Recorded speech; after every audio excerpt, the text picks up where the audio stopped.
ይህ የሕያው እግዚአብሔር ቃል ነው። ምዕራፍ 22 ከዚህ ሁሉ በኋላ እግዚአብሔር አብርሃምን ፈተነው። አብርሃም አለው፣ እርሱም አቤት አለሁኝ አለ። እግዚአብሔርም የምትወደውን አንዱን ልጅህን ይስሐቅን ይዘህ ወደ ሞሪያ ምድር ሂድ። እኔ በማመለክትህ በአንዱ ተራራ ላይ የሚቃጠል መስዋዕት አድርገህ ሰዋው አለው። በማግስቱም ጧት አብርሃም ማልዶ ተነሳ። አህያውንም ጭኖ ሁለት አገልጋዮቹንና ልጁን ይስሐቅን ይዞ ለመስዋዕት የሚበቃውንም እንጨት ከቆረጠ በኋላ እግዚአብሔር ወዳመለከተው ቦታ ለመሄድ ጉዞውን ጀመረ። በሶስተኛው ቀን አብርሃም ቀና ብሎ ቦታውን ከሩቅ ተመለከተ።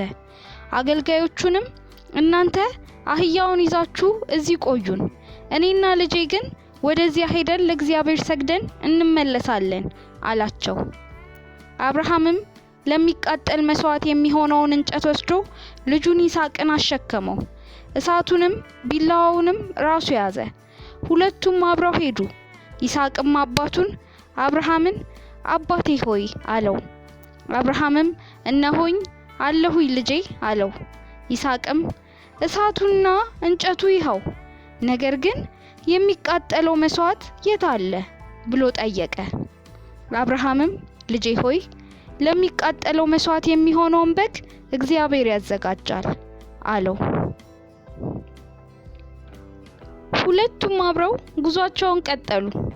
እግዚአብሔር ወዳመለከተው ቦታ እንደደረሱ አብርሃም መሠዊያ ሰራ፣ በላዩም ላይ እንጨትን ረበረበ። ልጁን ይስሐቅንም አስሮ በመሠዊያው እንጨት ላይ አጋደመው። ከዚያም ልጁን ለማረድ እጁን ዘርግቶ ቢላዋውን አነሳ። እግዚአብሔርም ከሰማይ አብርሃም አብርሃም ብሎ ጠራው። አብርሃምም እነሆ አለሁኝ አለ። እርሱም እጅህን በብላቴናው ላይ አታሳርፍ፣ ምንም ጉዳትም አታደርስበት። እነሆ እግዚአብሔርን እንደምትፈራ ተረድቻለሁ። ልጅህን ያውም አንዱን ልጅህን ለኔ ለመስጠት አልሳሳህምና አለው። አብርሃምም ቀና ብሎ ተመለከተ። በቁጥቋጦ መካከልም ቀንዶቹ የተጠላለፉ አንድ አውራ በግ ከበስተኋላው አየ። ወደዚያም ሄዶ በጉን አመጣና የሚቃጠል መስዋዕት አድርጎ ሰዋው። ከዚያም የተነሳ አብርሃም የዚያን ስፍራ እግዚአብሔር ያዘጋጃል ሲል ያህዌ ይርኤ ብሎ ጠራው። እስከ ዛሬም ድረስ በእግዚአብሔር ተራራ ላይ ያዘጋጃል ይባላል። የእግዚአብሔር መልአክ አብርሃምን ከሰማይ ዳግመኛ ጠራው፣ እንዲህም አለው። እግዚአብሔርም በራሴ ማልኩኝ አለ፣ አንዱን ልጅህን ለኔ ለመስጠት አልሳሳህምና በእርግጥ ባርክሃለሁ፣ ዘርህንም እንደ ሰማይ ከዋክብት እንደ ባህር ዳርቻ አሸዋማ አበዛዋለሁ። ዘሮችህም የጠላቶቻቸውን ደጆች ይወርሳሉ። ቃሌን ስለሰማህ የምድር ሕዝቦች ሁሉ በዘርህ ይባረካሉ። ከዚያም አብርሃም ወደ አገልጋዮቹ ተመለሰ። ተያይዘውም ወደ ቤርሳቤ ሄዱ። አብርሃምም በቤርሳቤ ኖረ።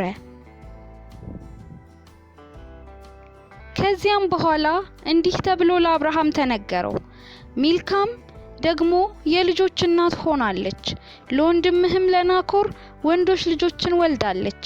እነርሱም የበኩር ልጁ ኡጽና፣ ወንድሙ ቡዝ፣ የአራም አባት ቀሙኤል፣ ኮዛት፣ ሃዞ፣ ፊልዳስ፣ ያድላፍና ባቱኤል ናቸው።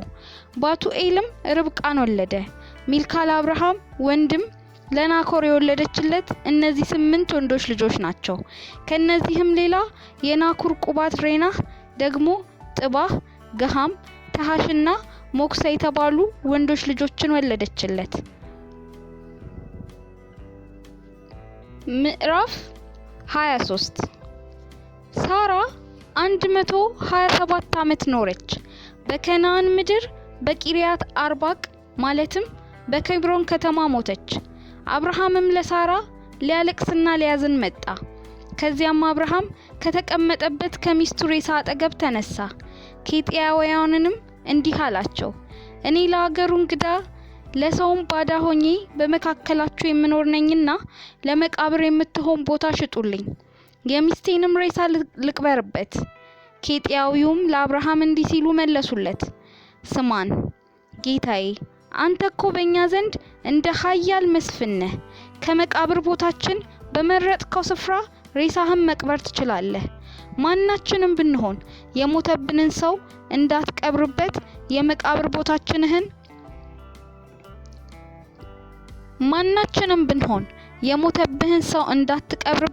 የመቃብር ቦታችንን አንከለክልህም። ከዚያም አብርሃም ተነስቶ የአገሬውን ሕዝብ ኬጢያውያንን እጅ ነሳ፣ እንዲህም አላቸው፣ እንድቀብር ከፈቀዳችሁልኝ አንዴ ስሙኝና የሰዓርን ልጅ ኤፍሮንን ስለኔ ሆናችሁ ለምኑልኝ። ይኸውም በእርሻው ድንበር ላይ ያለችውን መክፈል የተባለችውን ዋሻ እንዲሸጥልኝ ነው። በመካከላችሁም የመቃብር ቦታ እንድትሆነኝ በሙሉ ዋጋ እንዲሸጥልኝ ለምኑልኝ። ኬጢያዊውም ኤፍሮንም እዚያው መካከላቸው ተቀምጠው ስለነበር ወደ ከተማው በር መግቢያ መጥተው የተሰበሰቡበት ኬጢያውያን በሙሉ እየሰሙ ለአብርሃም እንዲህ ሲል መለሰለት፣ እንዲህ አይደለም ጌታዬ፣ አድምጠኝ። እርሻውን በውስጡ ካለው ዋሻ ጋር ውሰደው። እነሆ በወገኖቼ ኬጢያውያን ፊት ሰጥቼሃለሁ፣ ሬሳህንም ቅበርበት። አብርሃምም እንደገና የአገሬውን ሕዝብ እጅ ነሳና ሁሉም እየሰሙት የእርሻውን ቦታ ዋጋ ልክፈል፣ እባክህን ተቀበለኝና ሬሳዬን ልቅበርበት አለው። ኤፍሮንም ለአብርሃም እንዲህ ሲል መለሰለት፣ ጌታዬ ስማኝ፣ የመሬቱ ዋጋማ 400 ጥሬ ብር ነው። ታዲያ ይሄ በእኔና ባንተ መካከል ምን ቁም ነገር አለው? ይልቅስ ሬሳውን ቅበርበት አለው። አብርሃምም ኤፍሮንን በኬጢያውያን ፊት በተናገረው ዋጋ ተስማማ። በወቅቱም የንግድ መለኪያ መሰረት 400 ጥሬ ብር መዘነለት። በዚያም ሁኔታ በመምሪያ አጠገብ በመክፈላ ያለው የኤፍሮን እርሻ ቦታ ከነዋሻው በክልሉ ካሉ ዛፎች ሁሉ ጭምር ለአብርሃም በርስትነት ተላለፈ። ወደ ከተማውን በር በመጡት ኬጢያውያን ሁሉ ፊት የአብርሃም ንብረት መሆኑም ተረጋገጠለት። ከዚያም በኋላ አብርሃም በከናን ምድር በመምሪያ አጠገብ መክፈላ በተባለች እርሻ ውስጥ ባለችው ዋሻ የሚስቱን የሳራ ሬሳ ቀበረ። ይህችም ኬብሮን ናት። ስለዚህ እርሻውና ውስጡ የሚገኘው ዋሻ የመቃብር ቦታ እንዲሆን ከኬጢያዊው ለአብርሃም በርስትነት ተላለፈለት። ምዕራፍ 24 በዚህ ጊዜ አብርሃም ሸመገለ፣ እድሜውም ገፋ። እግዚአብሔርም አብርሃምን በሁሉ ነገር ባረከው። አብርሃምም የንብረቱ ሁሉ ኃላፊ የቤቱ ሁሉ አዛዥ የሆነውን አረጋዊ አገልጋዩን እንዲህ አለው፣ እጅህን ከጭኔ በታች አድርግ። ልጄን በመካከላቸው ከምኖር ከከናናውያን ሴቶች ልጆች ጋር እንዳታጋባው በሰማይና በምድር አምላክ በእግዚአብሔር ማልልኝ። ነገር ግን ወደ አገሬ ወደ ገዛ ዘመዶቼ ሄደህ ለልጄ ለይስሐቅ ሚስትን ትፈልግለታለህ። አገልጋዩም ሴቲቱ ከኔ ጋር ወደዚህ ምድር ለመምጣት ፈቃደኛ ባትሆን ምን አደርጋለሁ? ልጅህን አንተ ወደመጣህበት ሀገር ልውሰደው ሲል ጠየቀው። አብርሃምም እንዲህ አለው፣ ምንም ቢሆን ልጄን ወደዚያ እንዳትመልሰው ተጠንቀቅ። ከአባቴ ቤት ከትውልድ ሀገሬ ያወጣኝና ለዘርህ ይህችን ምድር እሰጣለሁ ብሎ በመሐላ ተስፋ የገባልኝ የሰማይ አምላክ እግዚአብሔር መልአኩን ከፊትህ ይልካል። ለልጄም ሚስት ከዚያ ታመጣለታለህ። ሴቲቱ አብራህ ወደዚህ ለመምጣት ፈቃደኛ ካልሆነች ካስማልኩክ መሐላ ነጻ ትሆናለህ። ነገር ግን ወደዚያ አትውሰደው አለው። ስለዚህ አገልጋዩ እጁን ከጌታው ከአብርሃም ጭን በታች አድርጎ ስለዚህ ጉዳይ ማለለት። አገልጋዩም ከጌታው ግመሎች መካከል 10ን ወሰደ። ምርጡን ዕቃ ሁሉ ጭኖ የናኮር ከተማ ወደምትገኝበት ወደ ሰሜን ምዕራብ መስጢሞያ ተጓዘ። እዚያም እንደደረሰ ግመሎቹን ከከተማው ውጪ የውሃ ጉድጓድ አጠገብ አንበረከከ። ጊዜውም ጥላ የበረደበት ሴቶች ውሃ ለመቅዳት የሚወጡበት ነበር። ከዚያም እንዲህ ሲል ጸለየ። የጌታዬ የአብርሃም አምላክ እግዚአብሔር ሆይ በዛሬው ቀን ጉዳይን አሳካልኝ። ለጌታዬ ለአብርሃም ቸርነትን አሳየው። እነሆ እኔ በዚህ ምንጭ አጠገብ ቆሜያለሁ። የከተማይቱ ሴቶች ልጆች ውሃ ለመቅዳት ወደዚህ ይመጣሉ። እንግዲህ እንስራሽን አውርጂና ውሃ ጠጪኝ ስላት እንካ ጠጣ፣ ግመሎችህን ላጠጣለህ የምትለኝ ቆንጆ እርሷ ለባሪያህ ለይስሐቅ የመረጥካት ትሁን። በዚህም ለጌታዬ ቸርነት እንዳሳየኸው አውቃለሁኝ። እርሱም ገና ጸሎቱን ሳይጨርስ እነሆ ርብቃ እንስራዋን በትከሻዋ ላይ አድርጋ ብቅ አለች። እርሷም ከአብርሃም ወንድም ከናኮር ከሚስቱ ከሚልካ የተወለደው የባቱኤል ልጅ ነበረች። ልጃገረዲቱም እጅግ ውብና ወንድ ያልደረሰባት ድንግል ነበረች። ወደ ምንጩም ወርዳ ውሃ በእንስራዋ ሞልታ ተመለሰች። አገልጋዩም ወደ እርሷ ፈጥኖ ቀረበና እባክሽ ከእንስራሽ ጥቂት ውሃ ጠጪኝ አላት። እርሷም ጌታዬ ጠጣ አለችው። ፈጥናም እንስራዋን ወደ እጇ አውርዳ አጠጣችው። እርሱን ካጠጣች በኋላ ግመሎችህ ጠጥተው እስኪጠግቡ ድረስ ውሃ ቀዳለሁኝ አለች። ፈጥናም በእንስራ ውስጥ የነበረውን ውሃ በገንዳ ውስጥ ገለበጠች። እየሮጠች ከጉድጓዱ ውሃ እያመላለሰች ግመሎቹ እስኪበቃቸው ድረስ አጠጣቻቸው። አገልጋዩም አንዲት ቃል ሳይናገራት እግዚአብሔር መንገዱን አሳክቶለት እንደሆነ ወይም እንዳልሆነ ለማወቅ ልጅቱን በአንክሮ ይከታተላት ነበር። ግመሎቹ ጠጥተው ካበቁ በኋላ ሰውየው ግማሽ ስቅል የሚመዝን የወርቅ ቀለበትና 10 ስቅል የሚመዝን 2 የወርቅ አምባሮች አውጥቶ ለመሆኑ አንቺ የማን ልጅ ነሽ? በአባትሽ ቤት የምናድርበት ስፍራ ይገኝ እንደሆነ እባክሽ ንገሪልኝ ብሎ ጠየቃት። እርሷም እኔ ሚልካ ለናኮር የወለደችለት የባቱኤል ልጅ ነኝ አለችው። ደግሞም በቤታችን በቂ ገለባና ድርቆሽ እንዲሁም ለእናንተ የሚሆን ማደሪያ አለን አለችው። ሰውየውም ተደፍቶ ለእግዚአብሔር ሰገደ፣ እንዲህም አለ፣ ቸርነቱንና ታማኝነቱን ከጌታዬ ያላጓደለ እኔንም ወደ ጌታዬ ዘመዶች ቤት የመራኝ የጌታዬ የአብርሃም አምላክ እግዚአብሔር የተመሰገነ ይሁን። ልጅቱ ሮጣ ሄዳ የሆነውን ሁሉ ለእናቷ ቤተሰቦች ነገረች። ርብቃም ላባ የተባለው ወንድም ነበራት። እርሱም ሰውየው ወዳለበት የውሃ ጉድጓድ ፈጥኖ ሄደ። እህቱ ያደረገችውን የወርቅ ቀለበትና አምባሮች እንዳየ እንዲሁም ርብቃ ሰውየው ያላትን ስትናገር እንደሰማ ወዲያው ወደ ሰውየው ሄደ። በምንጩም ዳር ከግመሎቹ አጠገብ ቆሞ አገኘው። እርሱም አንተ የእግዚአብሔር ብሩክ ሆይ ና እዚህ ውጪ ቆምከው ለምንድን ነው? እነሆ ለአንተ ማረፊያ ለግመሎችህም ማደሪያ አዘጋጅቻለሁ አለው። ሰውየውም ከላባ ጋር ወደ ቤት ሄደ። የግመሎቹ ጭነት ተራግፎ ገለባና ድርቆሽ ተሰጣቸው። ለእርሱና አብረውት ለነበሩት ሰዎች የእግር ውሃ ቀረበላቸው። ለሰውየውም ማዕድ ቀረበለት። እርሱ ግን የመጣሁበትን ጉዳይ ሳልናገር እህልን አልቀምስም አለ። ላባም እሺ ተናገር አለው። እርሱም እንዲህ አለ፣ እኔ የአብርሃም አገልጋይ ነኝ። እግዚአብሔር ጌታዬን እጅግ ባርኮታል፣ እርሱም በልጽጓል። በጎችና ከብቶች፣ ብርና ወርቅ፣ ወንድና ሴት አገልጋዮች፣ ግመሎችና አህዮች ሰጥቶታል። የጌታዬ ሚስት ሳራ በስተርጅናዋ ወንድ ልጅን ወልዳለታለች። ጌታዬም ያለውን ሀብት ሁሉ ለልጁ ሰጥቶታል።